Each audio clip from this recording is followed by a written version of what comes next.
Hello friends, welcome to Java World. Today our topic is first program in Java.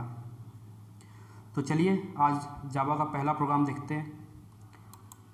जावा का पहला programme देखने से पहले मैं आपको कुछ की पॉइंट्स बताना चाहूँगा जिससे कि आपको नॉलेज और इन्हेंस हो सके। पहला की पॉइंट ये है कि Java is a case sensitive language like C and C plus plus.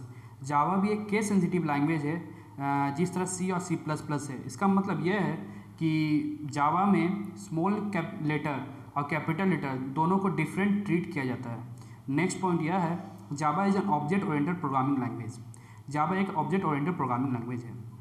Next point है जिस तरह अगर आपने सी और सी प्लस प्लस पढ़ा होगा तो आपको पता होगा कि हम लोग सी प्लस प्लस में हम लोग फंक्शन बना सकते थे बिना क्लास बनाए और उसे कॉल भी कर सकते थे, पर जावा में ये पॉसिबल नहीं है। अगर हम लोग कुछ मेंबर बना रहे हैं, मेंबर का फंक्शन बना रहे हैं, तो उसके लिए हमें क्लास डिक्लेयर करना ज़रूरी है, क्लास बनाना ज़रूरी है। तो नेक्स्ट हम लोग अब अपने प्रोग्राम की तरफ मूव करते हैं। आप जैसे देख सकते हैं एक छोटा सी प्रोग्राम है। अगर आपको सी प्लस प्लस का नॉलेज होएगा तो वेरी गुड। अगर सी और सी प्लस प्लस का नॉलेज आपको अगर नहीं है तो एक्सेलेंट। क्यों एक्सेलेंट? क्योंकि इस प्रोग्राम को देखने के बाद आपको काफ़ी रूल याद हो जाएगी। सो फ्रेंड फोकस कीजिए इसमें, मैं आपको बताने जा रहा हूँ। जो लोग सी प्लस प्लस पढ़ेंगे तो उन्हें नॉलेज होगा कि जब भी क्लास का बॉडी एंड होता था तो हम लोग यहाँ सेमी कोलन देते थे, पर जावा में ऐसा कुछ नहीं है। हमें यहाँ सेमी कोलन मेंशन करने दरकार नहीं है। नेक्स्ट आपको बताएं पब्लिक। आपको ये भी पता होगा कि सी प्लस प्लस हम लोग क्लास कीवर्ड के पहले कोई भी एक्सेस स्पेसिफायर नहीं लगाते थे, पर यहाँ पर पब्लिक एक्सेस स्पेसिफायर लगा है। आपको स्पेसिफायर वर्ड आ गया तो आपको बताना चाहेंगे कि जावा में 4 एक्सेस स्पेसिफायर है: public, private, protected and default. ये कोई कंपलसरी नहीं है कि आप यहाँ पब्लिक एक्सेस स्पेसिफायर लगाएंगे। अगर आप यहाँ पब्लिक स्पेसिफायर मेंशन नहीं करेंगे तो ये ऑटोमेटिक बाय डिफ़ॉल्ट स्पेसिफायर यहाँ पर मेंशन हो जाएगा जो हमें दिखेगा नहीं। हम यहाँ पब्लिक ये हटा सकते हैं, सिंपली हम लोग क्लास सिंपल लिख सकते हैं। नेक्स्ट हम लोग मूव करते हैं क्लास नेम। आप देख सकते हैं ये क्लास का नेम थोड़ा डिफरेंट स्टाइल में लिखा हुआ है। जैसे कि क्लास का नेम का पहला वर्ड एस जो है वो कैपिटल है। ऐसा क्यों हम लोग कैपिटल से शुरू करते हैं? ये कोई कंपलसरी नहीं है, पर हम लोग इसे मानते हैं क्योंकि जितने भी क्लासेस जावा में है प्री डिफाइंड क्लासेस, उनका नाम कैपिटल लेटर से ही शुरू है। और हमें इस नोटेशन को हम लोग बोलते हैं केमल केस नोटेशन, जिससे कि पहला वर्ड नाम का क्या रहेगा? कैपिटल रहेगा। नेक्स्ट हम लोग मूव करते हैं public static void main string argument. ये जो है फ्रेंड आप ये याद रखिए कि कभी भी ये प्रोटोटाइप चेंज होने वाली नहीं है, ये हमेशा फिक्स रहेगी। पब्लिक, हम लोग इस फंक्शन को पब्लिक क्यों बनाएं? ताकि जेवीएम उसके आउटसाइड द क्लास एक्सेस कर पाएँ, डायरेक्टली इसको एक्सेस कर पाएँ। पब्लिकली ये फंक्शन अवेलेबल रहे। Next static. आपने शायद पढ़ा होगा सी प्लस प्लस में, तो बहुत अच्छा नहीं पढ़ा हो तो मैं बता दूं कि हम लोग स्टैटिक उसी फंक्शन को बनाते हैं जिसका हमें ऑब्जेक्ट ना बनाना पड़े। मतलब आपको ये बता रहे हैं कि अगर हम लोग इस फंक्शन को बिना ऑब्जेक्ट का एक्सेस करना चाहेंगे तो कर सकते हैं। क्यों? क्योंकि ये स्टैटिक फंक्शन है। स्टैटिक फंक्शन में हम लोग को ऑब्जेक्ट का दरकार नहीं पड़ता, वो ऑटोमेटिक वो एक्सेस कर पाएगा। तो इस केस में जेवीएम इस फंक्शन को डायरेक्टली एक्सेस कर पाएगा बिना कोई ऑब्जेक्ट के, बिना कोई क्लास के ऑब्जेक्ट के। ठीक है। नेक्स्ट हम मूव करते हैं वॉइड। आपको याद होगा कि वॉइड मेन में हम लोग रिटर्न टाइप इंट भी लेते थे।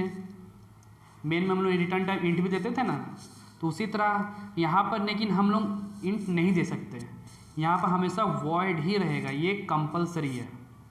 मेन का आगे रिटर्न टाइप वॉइड ही रहेगा। नेक्स्ट हम लोग मूव करते हैं जिस तरह हम लोग नॉर्मल फंक्शन में फॉर्मल आर्गुमेंट पास करते हैं, तो उसी तरह यहाँ पर भी एक स्ट्रिंग आर्गुमेंट पास किया गया है, जो कि जैसे आप देख सकते हैं स्ट्रिंग का एस कैपिटल है। ये क्या इंडिकेट कर रहा है कि ये एक प्री डिफाइंड क्लास है। जब भी आपको किसी भी नेम का आगे में अगर एस कैपिटल दिखे या कुछ भी कैपिटल दिखे तो आप समझ जाइएगा ये क्या है? क्लास है।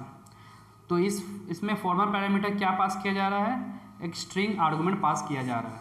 नेक्स्ट हम लोग मूव होते हैं। जिस तरह के आप C और C++ में printf और cout के यूज करके मैसेज को प्रिंट करते थे, उसी तरह in Java we use system.out.println to print a message. इस केस में आप देख सकते हैं कि हम लोग हेलो जावा प्रिंट कर रहे हैं। सिस्टम, तो जैसे कि मैंने आपको पहले बताया है कि किसी भी नेम का आगे अगर कैपिटल है, उसका वर्ड कैपिटल से स्टार्ट हो रहा है, तो मतलब वो क्या है, वो एक क्लास है। तो आप देख सकते हैं कि सिस्टम का एस कैपिटल है, मतलब ये एक प्री डिफाइंड क्लास है। ये एक इंपॉर्टेंट क्वेश्चन है फ्रेंड, जो इंटरव्यू में पूछा गया है। जैसे आप देख सकते हैं कि सिस्टम का एस कैपिटल है, मतलब एक प्री डिफाइंड क्लास है, और किसी भी क्लास का आगे में अगर डॉट ऑपरेटर लगा हुआ है तो आप समझ जाइएगा कि वो स्टैटिक मेंबर को कॉल करने वाला है। और ये गार्ड बांध लीजिए, कोई भी पूछे आफ्टर ए क्लास डॉट लगा हुआ मतलब वो स्टैटिक मेंबर कॉल करेगा, या तो वो वेरिएबल हो सकता है, स्टैटिक वेरिएबल या स्टैटिक फंक्शन। डॉट के बाद आप देखते हैं आउट यहाँ पर एक ऐसे रेफरेंस वेरिएबल काम कर रहा है। रेफरेंस वेरिएबल मीन्स टू से जो एड्रेस होल्ड करता है ऑब्जेक्ट का, जो ऑब्जेक्ट को रेफर कर रहा है। जैसे कि इन C++ आप लोग देखे होंगे पॉइंटर जो एड्रेस होल्ड करता है, बस उसी तरह से आउट भी एक रेफरेंस वेरिएबल है जो कि एक एड्रेस को होल्ड कर रहा है, ऑब्जेक्ट का एड्रेस को होल्ड कर रहा है। नेक्स्ट उसका बाद है, आप आउट को ऐसा अभी ऑब्जेक्ट ही लेके चलिए। ऑब्जेक्ट मान लीजिए एक ऑब्जेक्ट है आउट, जो कि एक मेथड या फंक्शन को कॉल कर रहा है, जो फंक्शन का नाम है println उसका फंक्शन का नाम है। तो एक ऑब्जेक्ट क्या करता है, ऑब्जेक्ट एक क्लास का फंक्शन को कॉल करता है।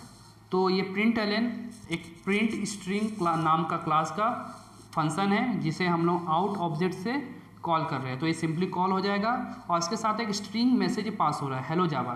तो जब हम लोग ऑब्जेक्ट का थ्रू इसे कॉल करेंगे तब ये हेलो जावा भी प्रिंट होगा, स्ट्रिंग मैसेज भी साथ में प्रिंट हो जाएगा, क्योंकि हम लोग इसको पास कर रहे हैं। So friend, I hope you may like my video. आपको समझ में आया होगा। अगर आपको समझ में आया है, अच्छा लगा है, तो प्लीज़ लाइक एंड सब्सक्राइब कर दीजिए। और आगे मैं आपके लिए ऐसे इम्पोर्टेंट और दिलचस्प वीडियो लाता रहूँगा। सो स्टेट पढ़ते रहिए।